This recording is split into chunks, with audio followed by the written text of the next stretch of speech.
A boy stands over an unconscious princess, the most feared sword prodigy in the kingdom, and he beat her with one casual strike. But here's the thing that will destroy your brain. This boy died 5,000 years ago. He saved the entire world, and nobody on earth remembers his name. Picture this. A proud, beautiful princess from a foreign kingdom walks into a training ground. She's famous. People call her the Sword Princess. She has never lost a fight in her life, and she knows it. Every step she takes radiates the kind of confidence that only comes from years of being the strongest person in every room she enters. She finds a boy training alone and offers to teach him swordsmanship. The boy doesn't even turn to look at her. He says, flatly, "I don't want training from someone weaker than me." Now, to be fair, from the outside, this sounds insane. This is a teenage girl who is nationally recognized. She has mastered something called gola defense, an advanced barrier technique that requires years of training. And this boy? He looks like a regular student. No special aura, no dramatic power, just a kid with a sword. She draws her blade. She issues a challenge. Loser becomes the winner's servant for 1 week. What happens next is the first sign that this story is going to be something else entirely. Reo, our boy, doesn't get dramatic. He doesn't power up. He doesn't make a speech. He just attacks. Clean, fast, terrifyingly efficient. Celia barely processes the speed before the force of the blow crashes into her. So much raw power behind that single strike that she can't absorb it. Before she can even think, he follows up with a thrust that sends her scrambling. Celia panics. She does the one thing she said she wouldn't do. She activates her gola defense sphere. Her shield. The thing she has spent years perfecting. She breaks her own agreement in desperation. Reo stops. He looks at her.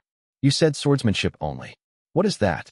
And then, quietly, without any announcement, he reaches down and removes a bracelet from his wrist. A weight magic bracelet.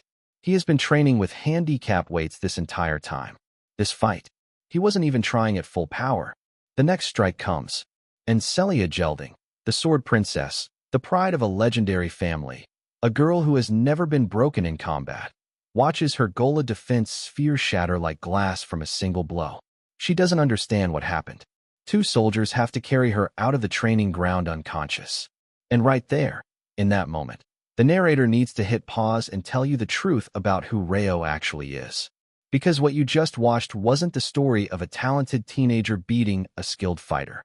What you just watched was a god who has lived for 5,000 years casually, effortlessly, demonstrating that he is on a completely different level from every living human being. 5,000 years ago, the world was dying. A being called Erebos, a half-darkness entity of ancient and overwhelming power, had arrived to end everything. 4 legendary heroes rose to stop it. 3 of them died. Just like that. Gone. The 4th hero stood alone, the last hope of an entire civilization, and the universe itself channeled its remaining power into him. He burned his own body. He poured everything he had, and everything he was, into one final technique. He declared to Erebos, "I will tear apart your very soul." And he did. He defeated Erebos. He saved the world. And then he died. His name was Kale. He was the greatest hero who ever lived. And when the world he saved wrote its history, when the records were compiled, when every other hero's name was carved into stone and celebrated for generations, Kale's name was gone. Not forgotten. Gone. Deliberately erased. Now, 5,000 years later, he is reborn as Reo Proloff, a teenage boy in a world that doesn't know he exists. And the first thing he noticed, the thing that drives every single decision he makes, is that simple, burning, unanswered question. Every hero from that era is in the hero's record. Every single one. Except him. Who erased his name? Why? And what are they afraid of? But first things first, because right now Reo is a student, and there's a very embarrassed sword princess who just woke up in a servant's bedroom and has to honor their bet. Meanwhile, in another part of the house, the head of the Gelding family, a sharp, calculating man named Jesus Gelding, Reo's maternal uncle, is having a very interesting conversation with Reo's mother Rena. Jesus heard what happened. He's not angry. He's fascinated. He tries to offer Reo the Gelding family's greatest secret, the Phoenix Breath technique, as a way of smoothing over the awkward situation. A peace offering. Reo refuses immediately. If you're giving it to hide Celia's mistake, this secret is too cheap, he says. Celia could use her full power, and I would still win. Jesus' eyes go sharp. There's a long pause. And then, slowly, he smiles. Because Jesus Gelding has spent decades testing people. He knows what genuine confidence looks like versus empty arrogance. And what he just heard from this teenage boy was neither pride nor ego. It was a statement of simple, calm fact. He tells his men to put Celia in the servants' quarters. The bet stands. And then Celia appears in Rayo's room, wearing a maid uniform, looking like she's swallowed something extremely sour. She announces, stiffly, that she will serve as his maid for the week per the terms of their agreement. Rayo looks at her, and then, completely unexpectedly, he gives her a sincere compliment. He says the simple uniform actually suits her. He explains that an old friend of his used to always praise people's beauty. When the world becomes peaceful, I want to bring beauty to everyone, his friend used to say. Celia doesn't know what to do with that. Neither does the audience. Because for just a moment, the story goes quiet, and you realize that friend Rayo is talking about? Someone from 5,000 years ago. Someone who died alongside him. The weight of that sentence is enormous if you let yourself feel it. The moment passes. Celia notices Rayo's bookshelf. He has the children's story about the 70 heroes in every regional version. Every single one. She mentions that some achievements listed without a name probably belonged to Kale, that traitor who tried to steal credit from the real heroes. Rayo says nothing. He just looks at her. And the audience knows what Celia doesn't. She just casually called the man she's talking to a traitor, to his face, 5,000 years after he died, saving her entire world. And here's where the training arc begins, because Rayo does something nobody expected. He invites Celia to train with him. She's his maid, sure, but she's also one of the most talented fighters alive, and Rayo is not the kind of person who wastes resources. Celia agrees immediately. She thinks she'll discover his secret. What she discovers instead is the ground. Flat on her back, absolutely exhausted, unable to move. Rayo explains patiently. Modern fighters rely on Gola enhancement to boost their physical bodies. They stopped training their bodies directly decades ago. But Gola only multiplies what you already have. If your foundation is weak, all the Gola in the world just makes you a slightly stronger version of weak. Physical training is everything. It's the root of all power. Celia is furious. She grabs her sword and attacks him directly, abandoning the training completely, just swinging at him out of pure frustration and wounded pride. Rayo deflects her with one strike. She flies hundreds of meters. She crashes. He walks over calmly and hands her a weight magic bracelet. You are too weak. Wear this during training from tomorrow. Back in the main house, Jesus watches Celia running long-distance sprints in the early morning and quietly smiles. He thinks, this failure will be good for her before Loomer. Then he calls Rayo over and makes an offer. Pass the Loomer entrance exam, the most prestigious hero academy in the country, and Jesus will personally convince the Gelding family head to teach Rayo Phoenix Breath, the foundational technique of their entire bloodline. Celia hears this and goes pale. The Loomer entrance exam involves real combat, actual life or death fighting. For someone without Gola, which Rayo has never used, this is genuinely dangerous. Rayo agrees without hesitation. I will pass the entrance exam. Jesus watches him walk away and thinks, privately, that he is more certain every hour. This boy is the real thing. And somewhere deep in his training ground, sitting alone in meditation, Rayo finally achieves something he has been working towards since this new life began. Pranic energy control. The ability to absorb and channel the fundamental life force energy that underpins all power. He explains his past life reasoning to himself. He avoided prana in his first life because once the body absorbs it, it becomes dependent and loses the opportunity to also develop magic and spiritual energy separately. If he had mastered all three in his original lifetime, the seeds of destruction would never have survived. This time, he will do it right. He will master everything. He closes his eyes. The energy responds. And somewhere in the depths of his ancient soul, the hero who saved the world 5,000 years ago begins preparing to do it again. The entrance exam for Loomer College is not what anyone expected. Rayo arrives at the exam grounds and immediately runs into Griffin, the red-haired genius who has been watching him since class. already positioning himself as a rival. Griffin tries to pull Rayo aside to talk. It feels like a strategy, like he's already calculating how to use people. Before anything develops, two new figures step forward and cut the tension with a different kind of energy. Abad Leverin and Chelsea Leverin. Siblings. Both regional chiefs. Both with the kind of quiet, dangerous confidence that comes from being genuinely powerful for a long time. Abad looks at Rayo and dismisses him with 4 words, "Just a small-town guy," and walks away. Chelsea says nothing. She just looks. And then the real attention-getter arrives. Professor Albie Zelvin, the examiner, walks into the space. Celia recognizes him immediately and goes absolutely still. This isn't just a professor. This man is a hero, written in the hero's record, known across the entire world as the Magic Eye creator. Legendary. Living history. Rayo looks at Albie's left eye, the magical eye that gives him his famous title, and feels something shift in his chest.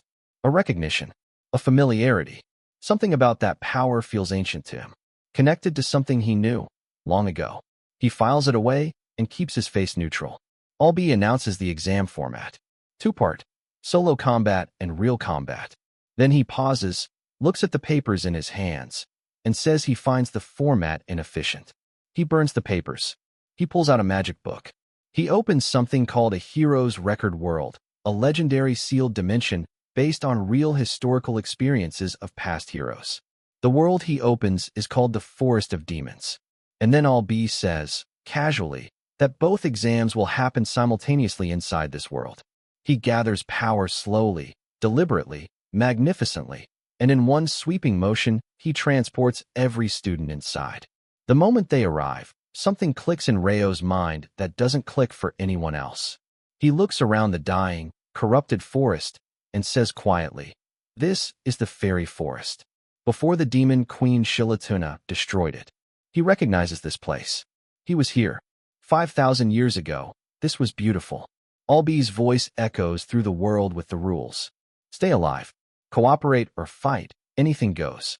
Quit by breaking the crystal on your chest. Survive until the end. Many students immediately quit. They panic. They tell themselves this must be an illusion. It can't be real danger. Rayo knows better. He says it quietly but clearly. Even though Albie created this world in an instant, everything happening here is real. If real danger comes, you can actually die here. And that's the moment the exam gets serious. Chelsea Leverin makes her move fast.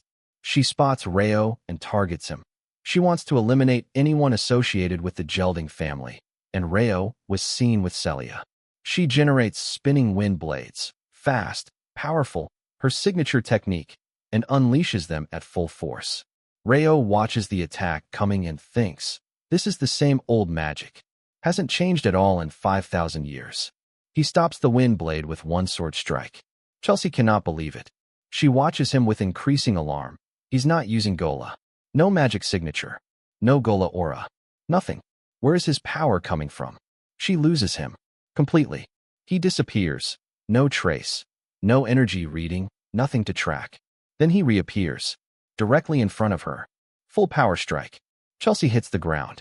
What follows is one of the funnier and more memorable sequences in the early story. Rayo ties Chelsea to a stake. He lights a campfire. He sits and waits. When she wakes up furious and refuses to cooperate, vowing she would rather die than follow him, he quietly activates a small red magic suppression circle around her bonds. Then he pulls the rope and starts dragging her toward the fire. Chelsea immediately agrees to come with him. He makes her swear on her family name. She does, reluctantly, grinding her teeth. He unties her. The rest is your job, Leverin magic user. From outside the world, Albie watches everything on a projection. He observes hundreds of students, most of them brawling pointlessly, fighting over petty advantages, completely missing the point of the exam. Then his attention lands on Rayo and Chelsea. He says, this student's campfire behavior was strange, but he convinced Chelsea to join him. He has already passed. He pauses, then adds quietly, he's not as strong as Celia or Abad yet, but this one, unexpected dark horse. The 3 groups form and move. Rayo and Chelsea, Celia on her own, the Leverin siblings together. They all push deeper into the forest, hunting for the exam's true condition. and our guy figures it out before anyone else.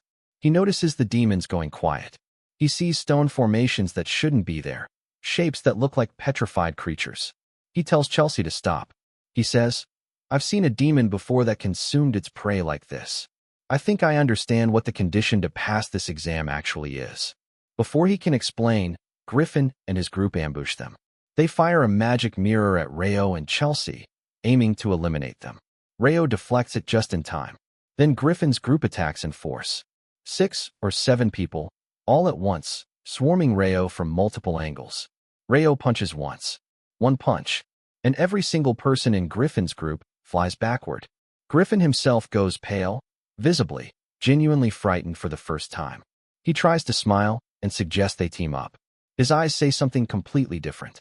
"I bet you didn't see that coming." Celia arrives and joins Rayo. They regroup. Rayo starts gathering the fallen and injured students, people who had been losing fights, people who had given up, and he pulls them back to their feet. He tells everyone, "We don't need to fight each other. Understanding this world, that is what passes the exam." He points out what he noticed. The forest is drying out. The demons have become sparse. Something massive has frightened every lower demon into hiding. Celia's eyes sharpen. A huge demon came and scared them all away? Rayo confirms it, and then notes, "This is the exact location where legendary hero Albi first defeated a great monster. This entire hero's world is a recreation of Albi's most famous battle." A shriek tears through the forest from somewhere deep ahead. Rayo, the boss, has finally arrived. Meanwhile, and nobody notices this, Griffin is sulking alone in the forest, walking away from the group. He's furious. He keeps thinking about how he'll make Rayo fail. He's so focused on his revenge fantasy that he doesn't see what's moving in the shadows behind him. Boss level. Spider Princess. Taletunia. By the time Griffin realizes something is wrong, she already has him in her mouth. The group rushes toward the scream. Celia lights up the area with magic and reveals the full, horrifying picture. A massive spider demon, ancient and powerful, holding Griffin like a toy. Celia doesn't hesitate. She unleashes her best attack, Phoenix Sunfire Slash, her most devastating technique, the result of years of gelding training. The fire hits Taletunia dead center and carves through her body. The wound heals, in the blink of an eye, not gradually, instantly, like it never happened. Celia stares. How? Albi's voice, from outside the world, reveals the truth. This creature, Taletunia, is the daughter of the ancient demon queen Shilatuna, a member of Erebos' army. She once ate the right hand of the fairy king mid-battle. That hand had been wearing a life ring, a relic that grants infinite regeneration. She absorbed it. She cannot be killed by conventional attacks. Abad charges and concentrates his most powerful wind attack. The blast hits hard. Real damage. Taletunia recovers in seconds. She counterattacks and nearly kills Abad on the spot before Chelsea saves him. Everyone stops. The demon cannot die. Their magic cannot kill it. And the clock is running. This is exactly when our hero steps forward and says something that makes everyone in the clearing go quiet. This demon regenerates endlessly. Fighting like this will only empty your power. Both of you need to combine your attacks, fire and wind, together, one decisive strike. Abad immediately says no. He and Celia are the top students. They don't need a guy with no gola telling them what to do. Rayo is quiet for a moment. Then, if we can't understand this hero's world, everyone here fails. All of us. Silence. Then, while you charge the combined attack, someone has to hold the boss alone. Q user, magic user, both of you need time. I'll hold it for 5 minutes. You can't use gola, someone says. You have nothing. I have 5 minutes, Rayo says. That's enough.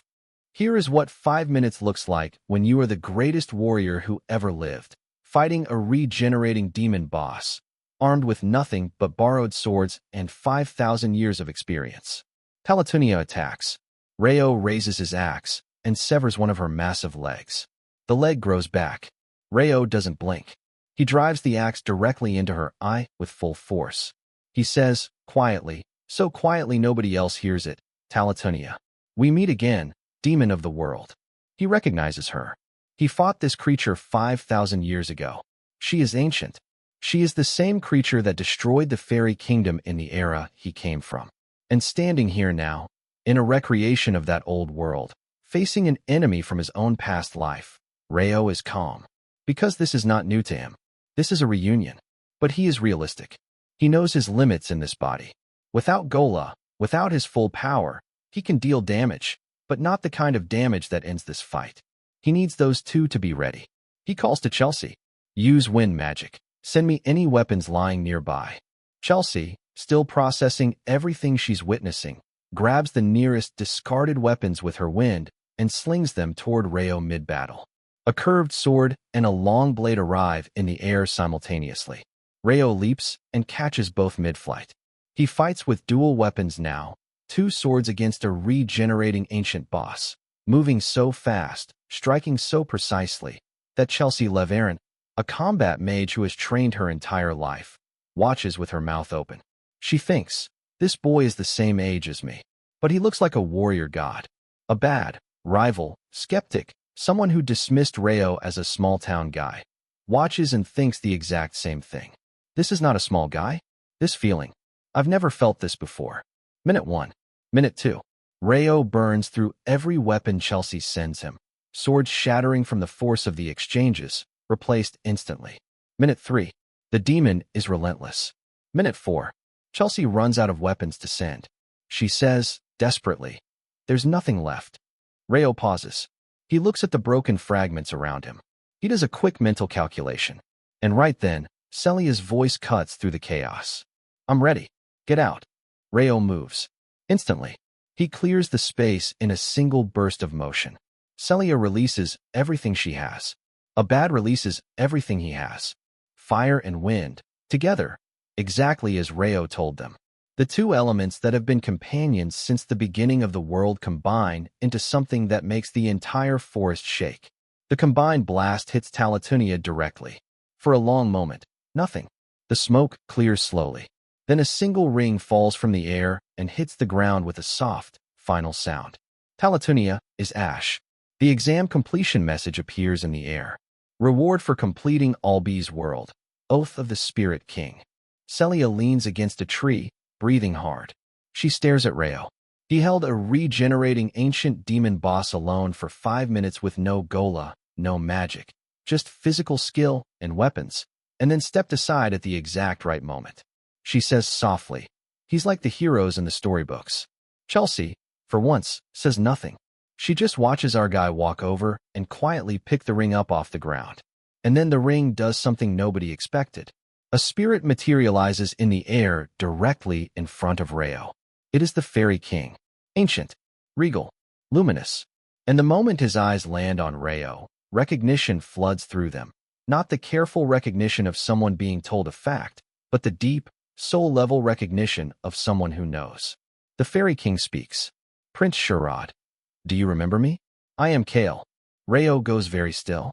5,000 years of silence. And then the Fairy King, now a spirit inside a ring, looks at the man who was once his ally, his prince, his hero, and says his real name back to him.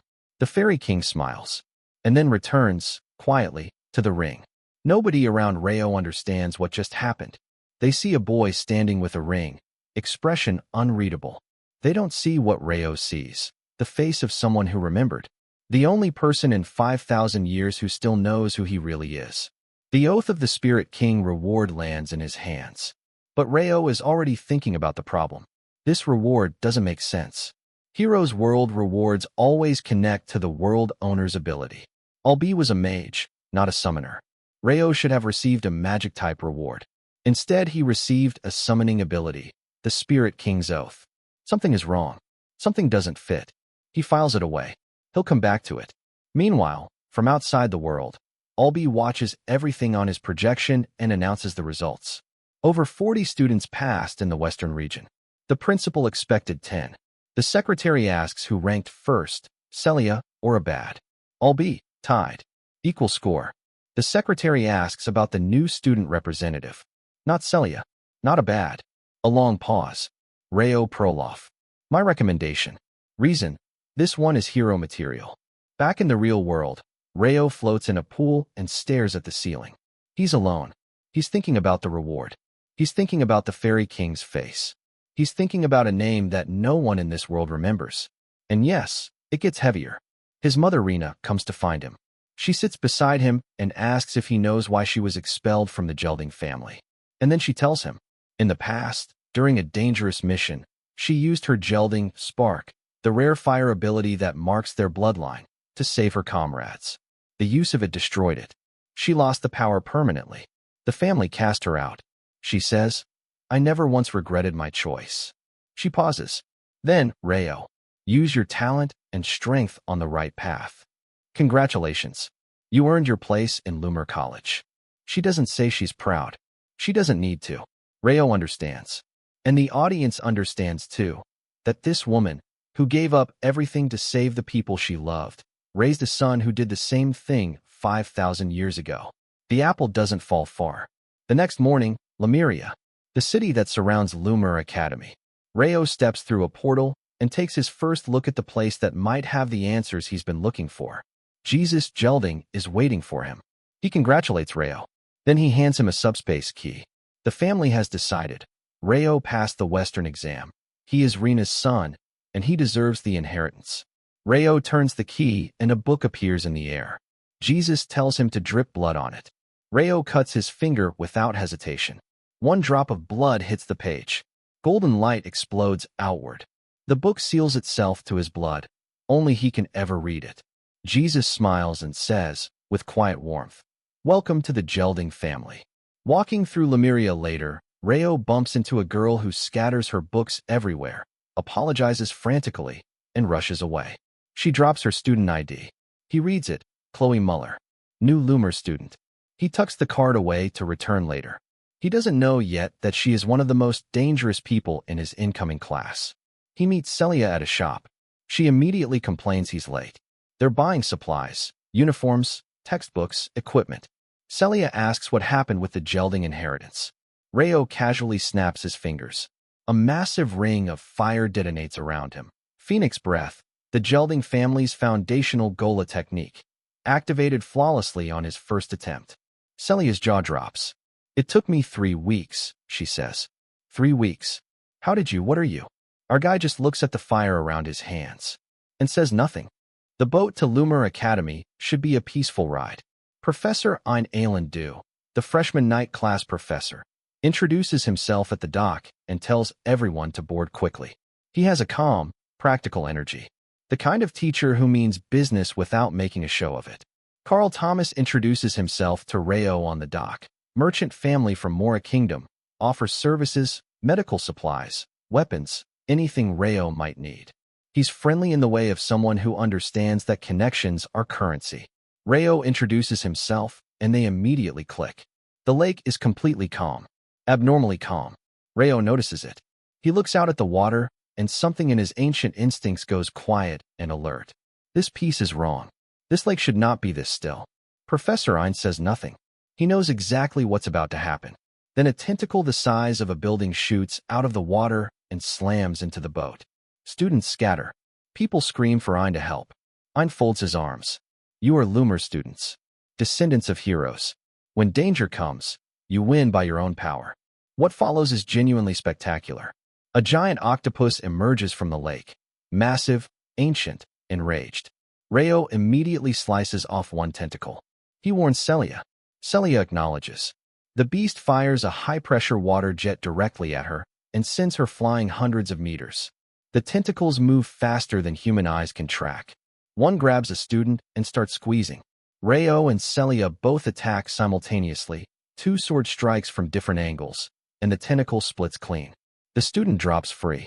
Carl watches from the boat, railing with wide eyes. He can accept that Celia is this strong. She is a regional chief from one of the most powerful families in the empire. But Reo? Where did Reo come from? Then frozen tentacles start falling from above. A girl drops from somewhere overhead, with ice magic trailing from both hands, freezing sections of the octopus systematically, cold and precise and furious. She says, those who cannot protect themselves, why don't you hide behind someone who can? Chloe Muller, the girl from the street, the one whose card Reo is carrying in his pocket. Then Chelsea and Abad arrive, cutting from the other side. wind blades carving through the remaining tentacles with practiced efficiency. Abad calls to Celia. Our competition isn't finished yet. Chelsea catches Rayo's eye and smiles. Something has shifted between them since the exam. She still won't admit it out loud, but it's there. Professor Ein watches all of it with quiet satisfaction. He notes each of the regional chiefs performing exactly as expected. Chloe from the east, Celia from the west, Abad and Chelsea from opposing directions. He notes their coordination, their power levels, their instincts. And then he focuses on one student in particular, Rayo, whose swordsmanship is clean and shattering, whose movements have a quality that Ein cannot quite name, like he already knows how the monster will move before it moves. Like this isn't a surprise attack. Like this is just Tuesday. Ein thinks, I want to see him in the night classroom very soon. They arrive at Lumer Academy. The naming ceremony is held on the practice ground. Students arranged by region. Harland announces that the new student representative has been selected to give a speech. He announces the name, Rayo Proloff. The crowd erupts, not in applause, in confusion, outrage, and noise. Who is this name? Why isn't it Celia? Why isn't it Abad? This person isn't even a regional chief. He looks like a nobody. His eyes are flat and unreadable, and somehow that makes people more annoyed. Rayo walks up to the stage. The noise gets louder.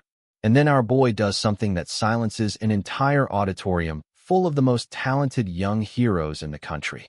He raises his voice above all of it. Clear, calm, absolute. If anyone wants this position, come up here and take it from me.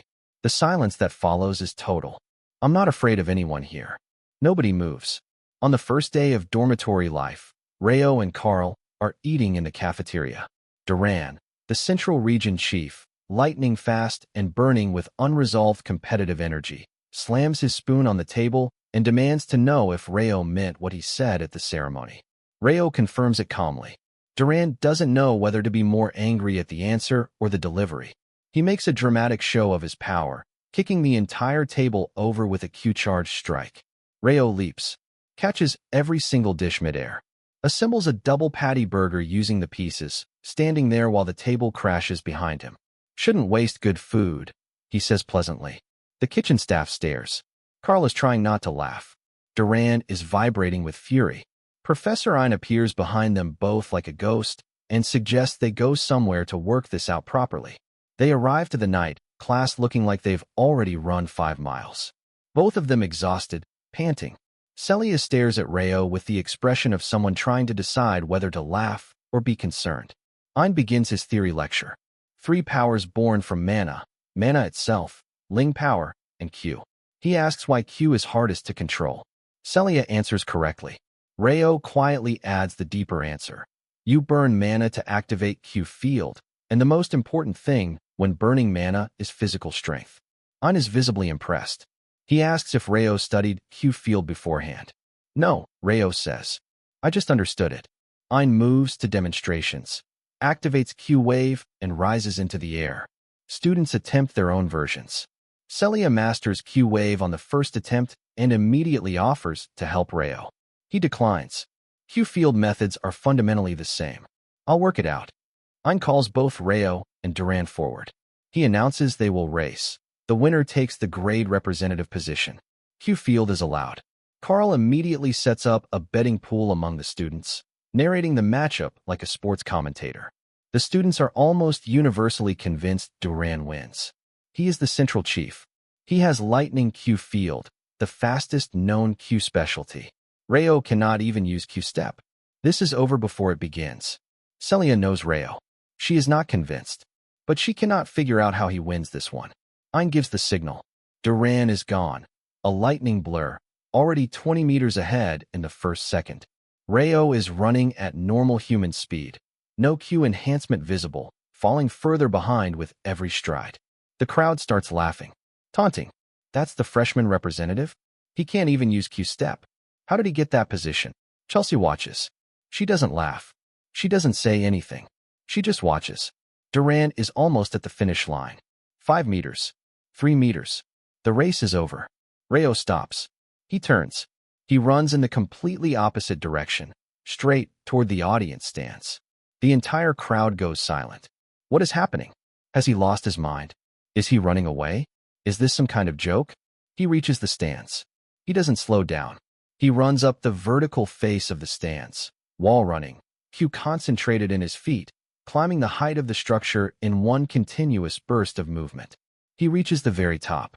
He checks his angle, confirms the distance, activates his flame Q field and focuses it.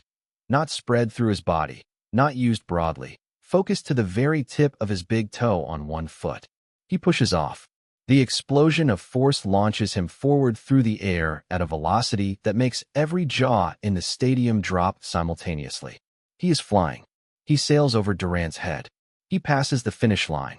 He lands, calmly and cleanly, on the other side. I'm going first, slowpoke. Dead silence. Duran stares at the spot Rayo just occupied. At the finish line behind him. At the boy standing there like he just went for a light jog. Celia whispers, "Phoenix step." Ein, watching from the side, processes what he just saw. Duran used raw lightning Q for maximum speed. Rayo's raw speed was actually slower.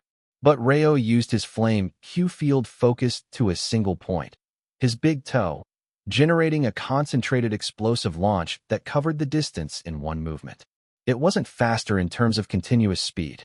It was more efficient, smarter, applied with 5,000 years of instinctive understanding. Ein thinks, this class might actually produce a real hero. Chelsea is practically vibrating. Brother is amazing. I want to train with him too. Duran cannot accept it. He glares. His pride is cracked, and the crack runs deep. And our guy just accepts Carl's invitation to tea, and then immediately turns it down because he has something more important to do. He's going to summon class. Nobody in the night department takes summon class as a temporary elective. It just doesn't happen. When Rayo announces that's where he's going, Carl and Celia both look at him like he said something in a different language. But Rayo has a reason. And the reason connects to the reward that's been bothering him since the exam. Walking to summon class, he turns it over in his mind again. The Spirit King's Oath reward. It doesn't fit the logic of Heroes World rewards. Albie was a mage. The reward should have been magic-based. Instead, it's summoning. Something placed that reward there deliberately, or something about his specific connection to the Fairy King overrode the normal system. He needs to understand summon arts. He needs to find out why. In summon class, he meets Kyan, East Region Chief, 17 years old despite looking younger, who immediately greets Rayo like they're already friends. Kyan already has a water spirit contracted. He's open, cheerful, naturally warm. When he sees Rayo's race result from earlier, he announces he'll challenge Rayo soon. Anytime, Rayo says. Professor Yura arrives, and arrives dramatically. A massive black flying dragon descends from the sky and lands before the small class. The dragon is Yura herself, or connected to her directly. Uniquely beautiful in a way that Rayo, with 5,000 years of perspective, notices is completely different from anyone he's encountered in this new world. He thinks of someone from his past life, a friend named Divino who would have caused an absolute scene over her. The memory is brief, but it's there. Yura confirms the entire class has summon ability. Then she says, simply, go to the practical location. No ceremony, no build-up. Just, let's go. They ride steeds towards Spirit Island. The steeds are completely calm. Kyan finds this reassuring. Rayo recognizes it immediately as a warning sign. The animals are calm because they're watching the professor. The moment she signals them, they'll go wild. Professor Yura whistles. The steeds explode into chaos. Students scream, grip their reins desperately, get thrown around. Yura watches without moving and says, if you cannot control a steed, what does it mean to be a student of Lumer? Rayo reaches over calmly and takes Kyan's reins. He demonstrates, not force, not dominance, not fighting the animal. Communication. Guidance. The steed settles almost immediately. Yura watches from a distance and thinks. Night department student. No steed in the family background as far as she can tell. This is pure, natural instinct. She tells Carlo, her assistant, that this is a talent they do not often see. Carlo agrees. Looks like we found a hidden gem. They arrive at Spirit Island. Rayo's attention snaps to an orange on a tree. He picks it. A feather falls from above and lands in his palm. Soft, weightless, ancient. He feeds the orange to his steed without much thought. Pockets the feather. Yura announces the exam. Go into the forest, tame a spirit, bring it back. If you achieve a contract, it's yours. First person to return wins the highest evaluation. Everyone rushes into the forest. Elizabeth Helgen, from the North Spirit hero family, one of the most prestigious lineages for summoners, stops to tell Reo she has high expectations after watching his Duran race. He thanks her genuinely. Reo goes to the deepest part of the forest alone. He takes the feather out of his pocket. He looks at it for a moment. Then he holds it up, and it bursts into flame. Consumed in seconds. Gone. He thinks, I knew it. That feather was hers. And then the world around him catches fire. Not a small fire. Not a training exercise. The temperature spikes so violently that breathing becomes physically difficult. The air itself feels like it's burning. Trees don't catch. The fire is too focused, too intentional. It surrounds Reo specifically, and it is hot in a way that nothing in this world's current era could produce. Reo stands in the center of it, completely still, completely calm. A voice speaks from the flame. Are you a child of the Gelding family? I smell Rena's fire on you. The phoenix introduces herself, Pilina, one of only 3 legendary great spirits in the entire world. Ancient, luminous, inconceivably powerful. She asks about Rena. Reo confirms she is his mother. And then Pilina tells him something that reframes everything he knows about his mother. There was a hero named Alon Laudya, Pilina's oath partner, a man she had bonded with and watched over for years. During a desperate mission in a place called Saluin Dune, everything went wrong. Every companion was lost. Alon was gravely wounded, near death. Rena was there, and she made a choice. She used her Gelding Spark, the rare fire ability that marked her as a member of that great bloodline, to save Alon's life. The act of using it in that way destroyed it. She lost the power permanently, and when she returned, the family cast her out for wasting their heritage. Pilina says, if that hadn't happened, Rena might have become one of the great heroes of this era. Reo says quietly, my mother always said she never regretted her choices. The fire around him shifts. Something changes in the quality of Pilina's presence. She tells him she has been waiting to repay Rena's kindness for a long time. Then she offers him a phoenix egg, her own child. She adds, almost in passing, something cryptic. Whoever was supposed to contract this egg, something doesn't feel right about them anymore. The audience should pay attention to that line. Someone was supposed to get this phoenix. Someone was chosen. And then something happened to make Pilina pull the offer. This thread is not resolved. Not here. Not yet. Reo immediately asks, can I contract it now? Without waiting for her full answer, he begins channeling mana into the egg. Pilina laughs. You challenge things without hesitation, just like Rena. Reo enters his inner world.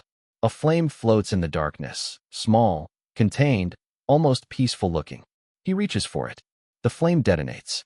Fire in every direction. Heat so extreme that existence itself feels like it's burning. A voice from within the flame. This is Phoenix fire. The price of this power is enduring this pain every single day. This is the life of a phoenix. I am willing to share this pain with you. The egg explodes. Every surrounding flame is absorbed into it. Then stillness. Reo opens his eyes. Contract complete. Pilina is stunned. She congratulates him warmly and introduces the newly hatched phoenix, Fiola. Then she watches as Reo looks at his new contracted spirit, and the expression on his face is somewhere between reverence and complete confusion. Is this really a phoenix? He says. It looks like a baby chick. Back at the exam assembly point, results are trickling in. Kine with a blue bear cub, a student with an advanced spirit that many adult summoners never achieve. Elizabeth Helgen arriving majestically on a contracted white python. And then the last student appears. Reo Proloff, walking out of the forest, with a tiny, fluffy baby chick perched on top of his head. The entire class bursts out laughing. People can barely breathe. The chick sits there looking very unbothered. Reo looks equally unbothered. Professor Yura does not laugh. She goes completely still. Her eyes have gone wide. Her assistant Carlos sees her expression and goes quiet too. Yura thinks, that is not a chick. That is a phoenix. The first phoenix I have ever seen in all my years of teaching. And this boy contracted it like it was a light afternoon activity. She calls Reo to her office immediately after the exam. She tells him flatly, she has seen a phoenix for the first time in her life today. She had no idea there was a phoenix on Spirit Island. He is the first freshman at Loomer Academy to ever contract one. She says, I know your true identity now. You are a summon genius, the kind that has never existed. She makes him promise to keep the Phoenix contract absolutely secret, for now. Too many powerful people would react badly. Too much would change too fast. When temporary class ends, she says, you must choose summon as your major. It is where you belong. The magic class starts with Professor Rain Reinholds, and Rain is a specific type of person who the audience will recognize immediately. He is the professor who is genuinely passionate, not performing enthusiasm, actually lit up from the inside about his subject. He introduces himself and immediately demonstrates by snapping his fingers, and every test paper on his desk teleports simultaneously to every student's desk. Clean, perfect, elegant. He announces a theory exam before temporary class can begin. Those who fail cannot take his class again, ever. The exam is 49 questions plus one final question. The first 49? Solvable by memorization, modern magic formulas, standard content that any prepared student should know. The last question asks for something fundamentally different. Analyze the essence of magic itself. No formula, no memorization, pure understanding. Every student completes the first 49. Every student leaves the last question blank, except Rayo, who has the completely inverted result. He looks at the paper and thinks, how can modern magic formulas be this complicated? He doesn't know any of them. He learned magic from a very old book, an ancient text his family had lying around, and the formulas in it are completely different from what modern mages use. He cannot answer 49 of the 50 questions. But the last question, the one asking for the essence of magic, he answers it without hesitation. Then he leaves. Class isn't over, but in his mind the exam is finished. He can't do anything more useful by staying. Rain finishes his demonstration and wraps up the class. He shows the students his own original self-created spell, a breathtaking multicolored magical construct built entirely from personal understanding. No formula, no template. Pure magic from the inside out. He explains that this is what he wants to teach them to create for themselves. Then his assistant pulls him aside and whispers, Professor. One student answered only the final question. Name, Rayo Proloff. Rain's face goes through three expressions simultaneously. Hope, confusion, and then something that tips toward fury when the assistant adds, but all other questions are blank. Where is he? He left before class ended. This information makes Chelsea, who overheard the assistant's initial report and was already confused, go absolutely still. Rayo answered the question that nobody can answer, and left the rest blank, and walked out. She wonders if he gave up, but something about it doesn't add up. Rain goes hunting. He finds Rayo, explains nothing, and brings him to a private room. He writes a series of problems on the blackboard, complex, multi-layered, the kind of problems that should take significant time to work through. He watches Rayo pick up the chalk, and then watches Rayo solve every problem in minutes. Clean solutions. His own method, not using modern formula notation, using an older framework that Rain doesn't immediately recognize. But the mathematics underneath is perfect. The understanding is real. Rain stares at the board. He says, how are you this fast? Do you have mind-reading magic? Then, before Rayo can answer, doesn't matter. I don't care. I've finally found a real genius. What follows is, genuinely, one of the funniest scenes in this entire story. Rain runs directly to Albee's office and physically grabs onto his feet like an overexcited younger sibling.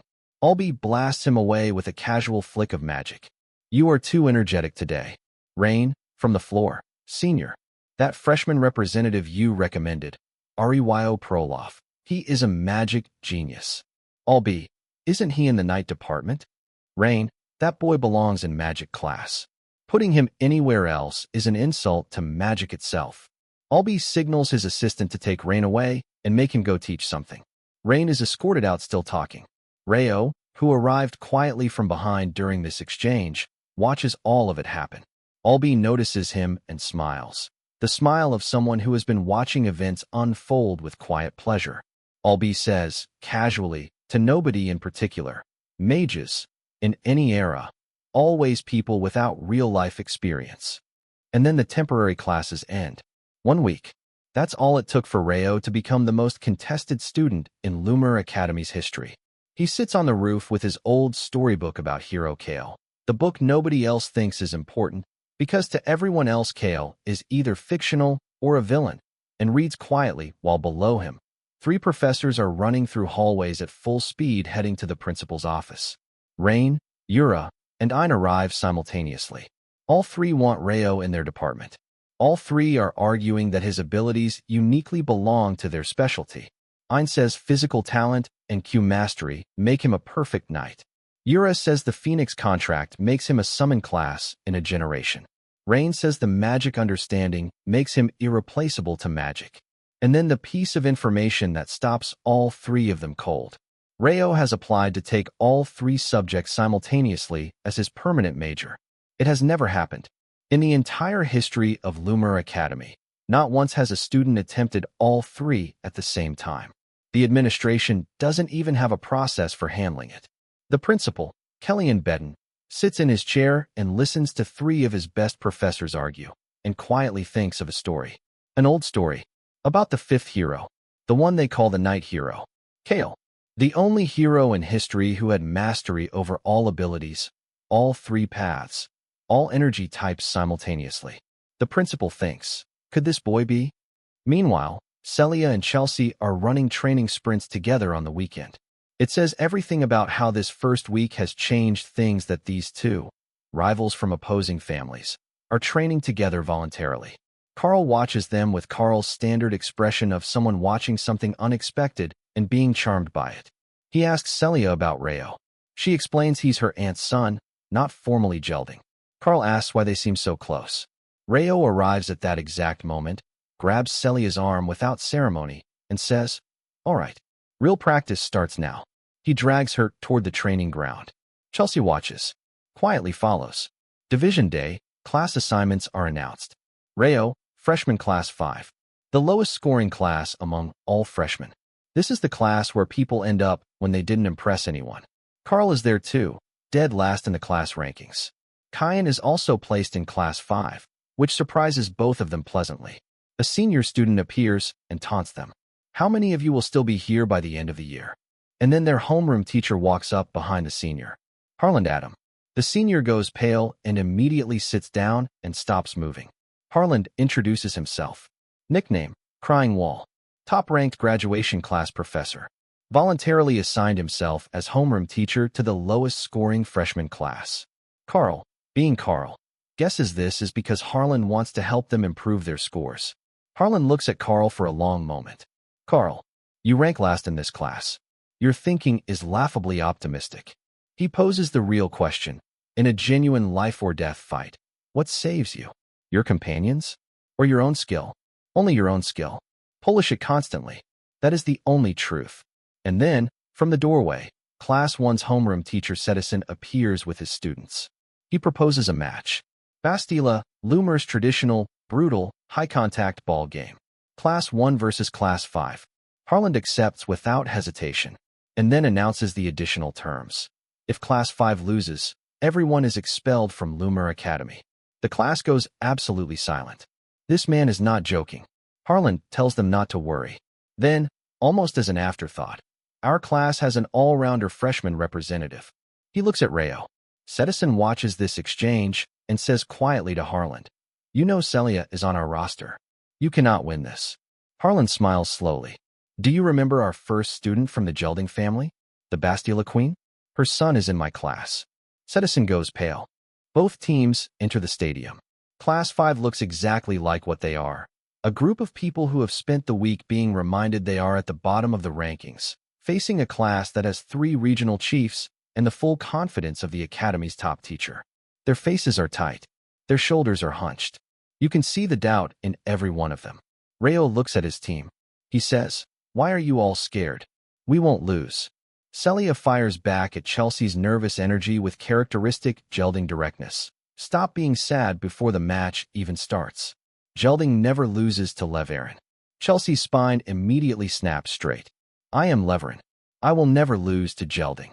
The tension between them dissolves into something that is almost energy. Competitive, burning, alive. Croy Muller, who is standing on the Class 1 side, looks at Reo. She makes a quiet, private decision. This time, she will not lose to him. Harlan launches the ball into the air as the match signal. Reo and Duran both explode off the ground simultaneously, both Q-jumping for the opening possession. For 1 second they're both in the air, reaching for the same ball, and it's not clear who gets there first. Duran does. Barely. He doesn't waste a moment. He charges lightning Q directly into the ball, the same energy that makes him the fastest person in the class, and fires it like a weapon. His target, Reo. It's not just a sports move. It's a statement. Reo sidesteps. The ball misses him and slams directly into Class 5's defense point. Score, Class 1 leads. 1-0. The Class 5 students who were already nervous start to crack at the edges. Someone mutters, "Is this Harlan's way of getting rid of them? Did he always plan to fail this class? Are they genuinely about to lose everything?" Reo asks his teammate Taylor for the full rules. Taylor explains quickly. Cue in the ball, score by hitting the opponent's defense point. Knock out players by hitting them with the ball. First to 11 points wins. Reo listens. He thanks Taylor. He picks up the fallen ball. He feels the weight of it in his hands. He channels mana into it and fires. The ball screams across the court toward Class 1's defense point with a force that makes people duck instinctively. Croy raises an ice wall. The ball hits it and stops cold. She looks at Reo across the court. "As long as I'm here, you cannot score." Reo activates Q. He moves. One instant, he is standing 30 meters away. The next instant, he is directly in front of Croy's face. No transition. No visible movement between those 2 points. Just suddenly, he is there, close enough to see her eyes widen. He says quietly, "That won't be necessary." And the episode ends. The script cuts on that image. Reo, standing inches from Croy, the ice wall behind her still smoking cold, an entire stadium holding its breath. Class 5's expulsion on the line. Class 1's 3 chiefs across the court. A homeroom teacher watching from the side with the steady expression of someone who already knows how this ends. This is the story of a man who died saving the world and was erased from history, and who came back 5,000 years later not to be celebrated, not to be recognized, but to find the truth. Who erased his name? Why? What are they afraid of he'll discover? Every fight he has won so far, against Celia, against Talatunia, against Duran, those were not the point. Those were warm-up. Those were our hero remembering how to breathe. The real question hanging over everything is the one nobody in this world is asking. Kale died. Kale was erased. And someone in this world, or something, made sure of that deliberately. And now Kale is back. The only thing standing between whatever erased him and the truth is a teenage boy who holds back a regenerating ancient demon boss alone for 5 minutes. Who contracts a legendary phoenix on his first afternoon at Spirit Island, who masters 5,000-year-old techniques that nobody in this era has ever seen, and who sits on a rooftop reading a children's book about a hero that everyone else thinks either never existed or was a traitor. He knows who he is. He knows what was taken from him. And the story is only beginning. If this story hit different, drop a comment, smash that like button, and subscribe so you never miss when part 2 drops. See you there.